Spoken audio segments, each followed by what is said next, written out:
Okay, we're up to Chapter 8. Chapter 8 is called The New Rules. As we make our way through the building, stopping at every corner to peek into the next corridor, listening at every door before we open it, and finding the whole place abandoned, I feel a sort of calm contentment. The situation is laid out before me, a series of puzzles and problems to solve. We face one obstacle at a time. We either overcome it or we don't. I don't have to worry about multiplying fractions or using subordinate clauses. The only thing I have to worry about is getting past the next challenge. It's so quiet and so still, but I know this is the calm before the poo storm. As soon as we use the tannoy system, they'll be after us. We'll be hunted. We reach the admin area and push open the door. There is a main office, a large space with 2 desks and chairs and shelves full of files. A door on the right leads to a meeting room. A door at the back leads to another, smaller office, and we can see inside it because there's a glass panel. There's a phone, I say. Phones are no good though. There's no reception. Chet's breath fogs up on the glass. Not a phone, I say. One of those ones from the olden days like my nan has. A landline. Big Mac wipes the condensation from the glass and looks in. Those phones don't need reception. They work from wires. So we could call for help, Katya says. Chet grabs the door handle. We could call for help. He yanks it down and pushes on the door, but it doesn't move. What is it with this place and locked doors, I ask. Although I'm secretly pleased because part of me doesn't want to ask for help. Part of me wants to fix this by myself, just to see if I can. Just to prove I can. Okay, Adrian, look for keys. Mac, see if there's any possibility of breaking it down. Chet, turn on those computers and see if there's any way of logging in without a password. And Katya, look for anything else useful. I'll look for the tannoy system. I'm really hoping it's not behind that locked door, because I don't think we're going to be able to get in there. Everyone gets to work. No talk, just rummaging and mouse clicking and door examining. I glance around the room. I don't know what I'm looking for, but I feel like I'll know it when I see it. In one corner, screwed to the wall, is a black box with a bunch of buttons on it. I look at it carefully. I want to make sure I'm going to get this right before I commit myself to pushing a button. Once I do, all hell is going to break loose. Is it complicated? Katya comes over and stands with me. Well, there's a button that says push and hold to talk, and a speakery looking part that says speak clearly into the microphone, so I guess not. Who's making the announcement, she says. Ooh, can I do it? Adrian gives up her search for keys and joins us at the black box of destiny. I want to. Chet pushes back his wheelie chair. Shouldn't you be trying to crack some passwords? I ask. I've tried all the obvious ones. Password, 1234, Crater Lake, I'm an evil alien, my eyes are weird, etc. Nothing works. And nothing's going to break down that door, says Mac, joining us, except some explosives or a wrecking ball. Did anyone dibs it earlier? One of the nicest things about Katya is that she always tries to be fair. Nobody dibsed it. Shall we Greek robot overlord for it? Chet says. Honestly, guys, it's only a tannoy system, says Adrian. I don't know why you're all so desperate to use it. Besides, I'm head girl, so it really should be me. Right, let's get a quick drink of water and think this through. I go over to the water cooler by the window. It's set to ambient temperature, whatever the hell that means. I pour myself a cup and knock it back. Apparently, ambient means unpleasantly warm, I say, thinking longingly of the fridge. Let's write down what we're going to say, plan our route to the kitchen and take it from there. A few minutes later, we're ready to go. We stand around the black box and on my nod, Big Mac pushes the button. Attention pupils of Montmorency School, he says. This is Maxim talking to you live from Crater Lake. For everyone hiding from Digger and Miss Hosh, it's really important that you listen to the following message. Katya takes her finger off the button, then quickly puts it back. Love, Katya. Many classmates scrape their knees and risk their lives to bring you this information, I say. We have learnt that Digger and Hosh have become part of some alien race and their job is to hunt us down and turn us into the bug-eyes you saw earlier. They're planning something, the extent of which we don't know yet. Adrian's ponytail swings as she talks. But we will make it our mission to find out. In the meantime, you must follow these new Crater Lake rules. Don't go anywhere with a member of staff, says Chet. They are all your enemies.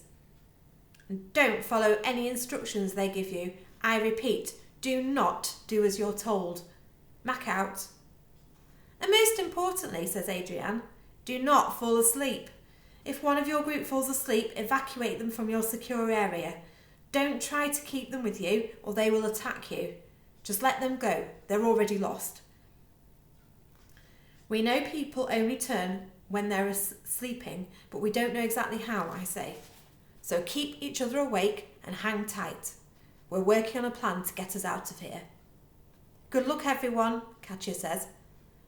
And remember, I hold hold down the button as we all shout into the mic. Don't fall asleep. We're at the office door before the speakers stop reverberating, running down the corridor as fast as we can. Chapter 9, Dale's Stash. The kitchen is at the centre of the building, but down a flight of stairs like my room was, as though it's in the basement.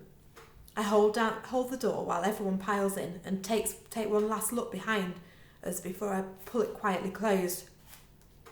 Food, says Chet, gleefully grabbing a baguette and some apples from a counter. Weapons, Mac whoops, grabbing a rolling pin, a frying pan and a potato masher. The rest of us do a perimeter of the room to find the fridge. At the very back, down another set of steps, is a huge metal door. This must be it, I say. I hope it's not full of dead bodies. Then, joke, when I see Katya and Adrian's horrified faces. It would be a waste of good alien host to kill people. I pull the handle and heave the door open. The cold instantly blasts me in the face. It feels so good that I don't even care about the horrid smell of cold meat. Inside is a small room lined with shelves holding giant tubs of butter. Well, not butter, but that cheap stuff that's supposed to taste the same as butter but blatantly doesn't. There are rows of 2-litre bottles of milk, stacks of ham, piles of cucumbers and salad stuff. Basically a ton of food, and it's awesomely, refreshingly cold. Everybody in! I check the door to make sure it opens from the inside as well as the outside while they all rush into the room. This is fabulous! Adrian presses her face to the shelf.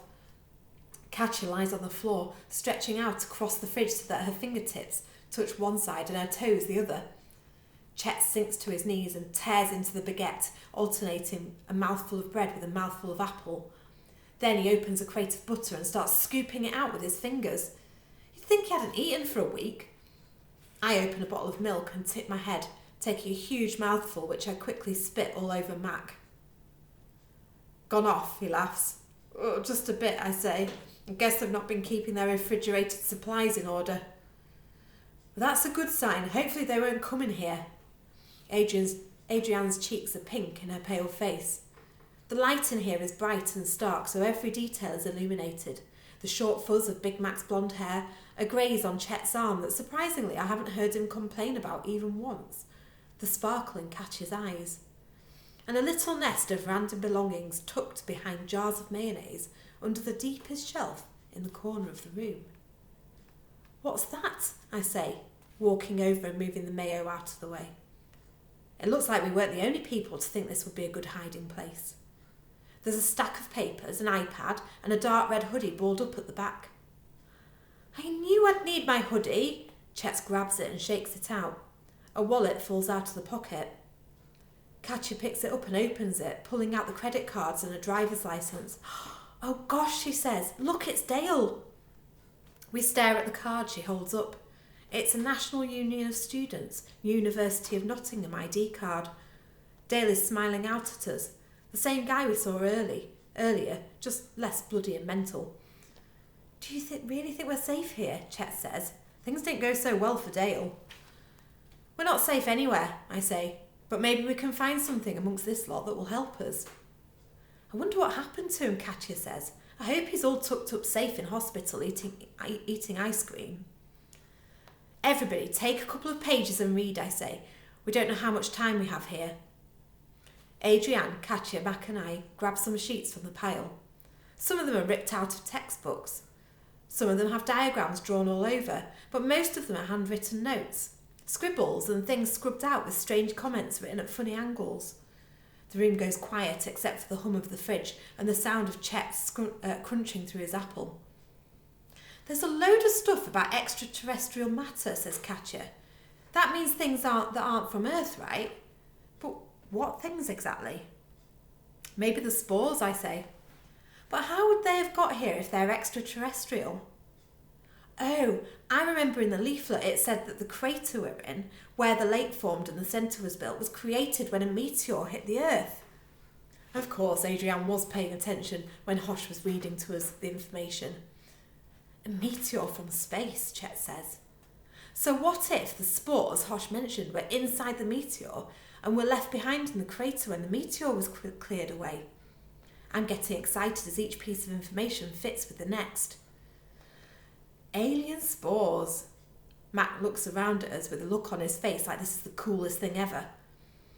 I skim through the rest of the notebook page. It says here that the spores are tiny, so small they can only be seen through a microscope. He must have managed to get a look at one because he's drawn a pic. Everyone squints at the diagram I'm holding.